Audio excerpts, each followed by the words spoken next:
अस्सलाम वालेकुम प्यारे बच्चों, आज हम पढ़ेंगे एक नया हर्फ रे।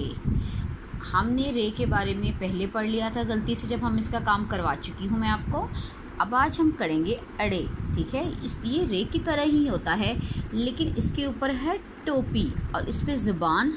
रे को आप हल्के से बोले रे, लेकिन अड़े को आपको ऊपर उसको टोपी को बताना पड़ेगा, ठीक है। इसकी जो टोपी है उसकी आवाज़ को, ज़ुबान को थोड़ा सा बल देना पड़ेगा बच्चों। अड़े, आड़ू। रे से कोई लफ्ज़ शुरू नहीं होता, ठीक है। ये किसी लफ्ज़ के आखिर में आता है या उसके दरमियान में आता है। आड़ू। पहाड़, र, पहाड़। ब आ बा र, बार।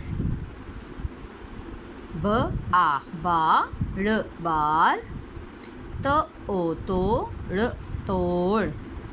त ओ तो र, तोड़।